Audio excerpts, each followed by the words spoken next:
파동의 발생과 그 다음에 전파, 전달 여기까지 살펴보는데 사실 파동 부분은 우리 중학교 때부터 징글징글하게 공부했어요. 그래서 사실 중학교 때 배웠던 게 파동의 가장 기본적인 요소이면서 제일 중요한 내용이고요.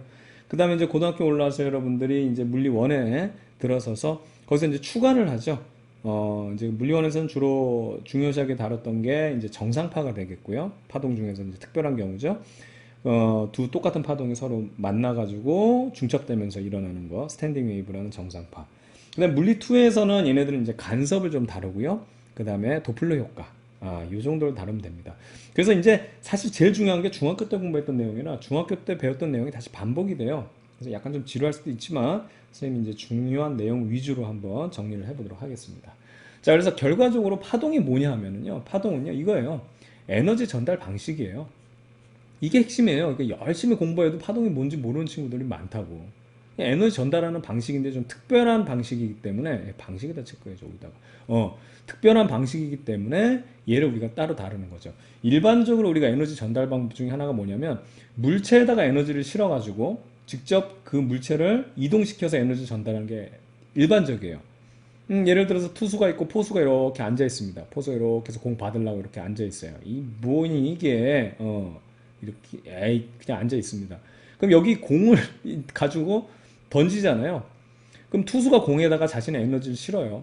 그렇죠? 그래서 물체 자체가 이렇게 이동해가지고 딱 포수 밑에 공이 딱 얹히는 순간 포수가 공 좋은데? 공 파워 있는데? 이런 식으로 에너지를 느낀단 말이죠. 근데 이제 물체 자체를 쉽게 말해서 뭐 직접 이동시키지 않고도 이 포수에게 에너지를 전달하는 방법이 파동인데 그래도 여기는 뭐가 필요하냐면 매질이 필요해요. 아예 없으면 안 된다고. 그래서 이 매질이라는 녀석이 있었을 때 얘를 진동만 시켜도 에너지가 전달할 수 있는 거예요. 예를 들어서 둘이 줄을 잡고 있어요. 새끼줄. 그래서 투수가 얘를 예잇하면서 휘청하게 되면 줄이 휘청하면서 이렇게 한번 진동, 이게 쉽게 말하면은 진동이 이제 만들어지죠. 그럼 얘는 이 지금 진동을 따라서 줄을 따라서 포수가 한번 휘청하는 이 진동을 얘가 느낄 수 있단 말이죠. 세게 진동하면 세게 느낄 거고요. 살살 진동하면 살살 느낍니다. 어떻든 간에 투수의 에너지를 줄을 통해서 에너지를 전달했는데 줄 자체를 예잇하고 던진 게 아니란 얘기죠. 그러니까 매질 자체는 제자리에서 진동만 하면서 에너지를 전달할 수 있는 거. 바로 이 내용입니다. 자, 여기에 대한 영상 간단하게 재밌는 거 하나 보고 그 다음에 이야기 이어가도록 할게요. 자, 실질적으로 군인들은 제자리에서 뭐 일어났다 앉았다만 반복하죠. 군인 직접 뛰어가는 거 아닙니다. 그런데 이런 진동에 의해서 지금 파동이 전달되는 이러한 모습을 이제 나타낼 수 있다고 볼 수 있는 거죠. 되겠죠? 그러니까 우리가 이제 파동에 대한 기본적인 내용을 봤을 때 매질이 직접 이동하지 않고 제자리에서 진동만 하더라도 에너지는 전달할 수 있다. 바로 이게 이제 포인트가 되겠고요. 자, 이 파동을 이제 종류로 한번 나눠 볼게요. 우리가 이제 기본적으로 여러분들이 횡파하고 종파를 잘 알아요. 이게 중학교 1학년 딱 오자마자 막 지진파 배우면서 이것부터 시작하거든요. 그러니까 여러분들이 외웠던 기억이 나기 때문에 이 횡파, 종파를 잘 아는데 횡파, 종파로 구분할 수도 있지만 여기서 보면 역학파와 전자기파로 구분도 할 수 있습니다. 그러니까 우선은 횡파, 종파보다는 이게 더 큰 분류예요. 그래서 파동이 있을 때 이 파동을 크게 역학파, 전자기파로 구분하는데 역학파는 뭐냐면 이게 이제 중요한 내용이거든요. 매질이 있어야지만 반드시 전달되는 거예요. 이런 파동을 우리가 역학파라고 그러고요. 전자기파는 반대로 어떻게 되냐면 매질이 없어도 전달될 수 있는 그런 특징이 있습니다. 그래서 이 둘에 대한 차이를 아느냐. 그러니까 둘 다 기본적인 파동이기 때문에 얘네들의 공통점도 있지만 얘네들의 차이점이 이게 큰 차이거든요. 이걸 구분할 수 있느냐를 여러분들에게 이제 묻게 됩니다. 그래서 이제 역학파 같은 경우는 매질이 반드시 있어야 되겠고요. 아까 봤던 투수의 줄 같은 게 이제 역학파죠. 줄이 없으면 안 되니까. 그러면서 기본적으로 이 역학파도 종류가 진동의 어떤 방향에 따라서 횡파, 종파로 나눠진다. 그래서 횡파에서는 우리가 물결파 혹은 이제 수면파라고 얘기하는 요 녀석이고요. 요건 이제 간섭에서 잠깐 다룰 겁니다. 근데 이제 우리가 핵심적으로 알아야 될 거는 역학파이면서 이 종파인 바로 소리입니다. 얘가 핵심이야. 이건 우리가 이제 중학교 때부터 했던 내용이에요. 이 녀석을 잘 알아둬야 되겠죠. 지진파, 피파 이건 이제 중학교 1학년 끝나면 이제 뭐 끝났어요. 뭐 이건 묻지도 않아요. 그 다음에 이제 횡파를 보게 되면 전자기파를 보게 되면 여기서는 횡파만 있어요. 여기는 종파가 없습니다. 아예. 그래서 여기는 종파가 아예 없고요. 횡파만 있다는 거.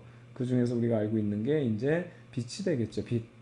그 중에서 그러니까 빛도 이제 뭐 파장에 따라서 영역에 따라서 이제 다양한 애들이 있죠. 뭐 전파도 있고, 뭐 엑스레이도 있고, 그런 내용들을 다루면 되겠습니다. 그래서 얘네들을 구분할 수 있는 거, 이게 가장 중요해요. 자, 그럼 다음 이제 테마로 넘어가서 이제 표현을 어떻게 할 것이냐. 이런 이제 파동들을 우리가 이제 설명하기 위해서, 얘네들 우리가 기술하기 위해서 이런 내용들을 다루는 건데요. 여기서부터 이제 여러분들 좀 골치가 아팠었죠. 한번 차근차근 보도록 하겠습니다. 우선 첫 번째로 진폭이 있어요. 이제 파동은 우리가 일반적으로 종파도 있지만 이 종파 역시도 보기 편한 횡파로 바꿔서 얘기를 해요.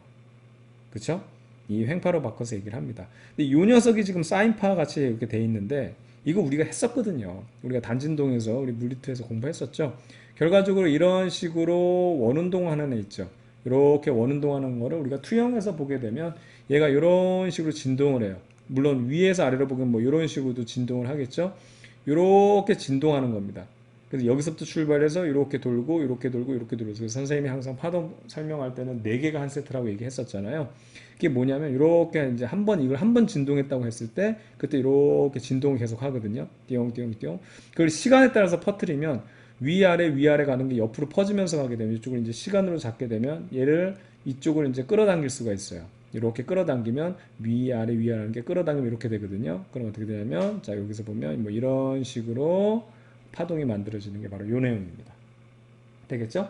그래서 요 녀석을 갖다가 우리가 뭐 각속도를 표현하면 2파이 여기 그렇죠? 오메가는 2파이 F 뭐 이런 식으로 해가지고 이제 뭐 진동수 나오고 이런 건데 이제 그거에 대해서 우리가 한번 살펴볼게요. 우선 간단하게만 살펴보면 진폭이란 건 뭐냐면 요 지금 변이 여기 변이로 돼 있죠? 그러니까 거리예요, 거리. 쉽게 말하면 거리인데 진동 중심에서부터의 최대로 간 거리들을 우리가 진폭이라 그래요. 그래서 여기 제일 꼭대기인 점, 제일 진동 중심에서부터 제일 멀리 떨어져 있는 걸 우리가 여기 마루라고 돼 있죠? 잘 안 보입니까? 자, 여기 보면 마루. 그다음 밑으로 제일 멀리 가 있는 거 우리가 골 이렇게 표현을 했는데 그래서 중심에서 마루까지 혹은 중심에서 골까지 거리가 진폭이 돼요.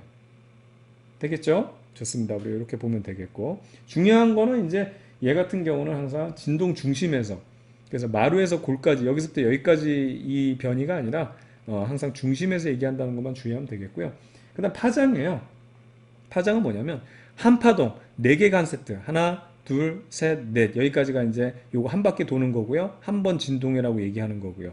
이렇게 해서 하나의 파동이 만들어졌을 때 그때 거리를 우리가 뭐 파장이라고 얘기합니다. 그래서 이게 거리예요, 거리. 쉽게 말하면 파동의 이동 거리. 단위도 미터라고 몇 미터 이런 것처럼. 그래서 우리가 이제 기본적으로 우리가 이제 특이한 점을 잡아가지고 마루에서 마루까지 혹은 골에서 골까지를 하나의 파장이라고 얘기하는데 이거에 너무 연연하지 마세요. 4개가 한 세트가 되면 어떻든 간에 하나의 파동입니다. 여기서 출발하면 이것도 하나의 파동이고요. 여기서 출발하면 하나, 둘, 셋, 넷 여기까지 하나의 파동이고요. 여기서 출발했으면 하나, 둘, 셋, 넷 여기가 하나의 파동이에요. 그 다음부터 하나의 파동이 만들어지고 난 다음에 얘를 잘라서 보게 되면 똑같은 녀석이 계속 반복돼요. 아시겠죠? 그래서 이게 하나의 파동이 만들어질 때까지 그때 이동한 거리를 우리가 파장이라 그러고 주기라는 거 여러분 잘 알죠? 주기라는 거는 기준이 뭐냐면 1회 진동하는데 자 요거를 좀 쓰겠습니다. 1회 진동하는데 걸리는 시간이에요. 이건 주기는 시간이에요. 시간. 그럼 진동수는 뭐냐면 이거는 봐봐요. 1초 동안 진동한 횟수예요. 1초 동안 진동한 횟수라고 정의하는데 재밌는 게 얘네들을 딱 보게 되면 서로를 기준으로 잡고 있거든. 얘는 이 횟수가 있고 여기 횟수. 그죠? 1회.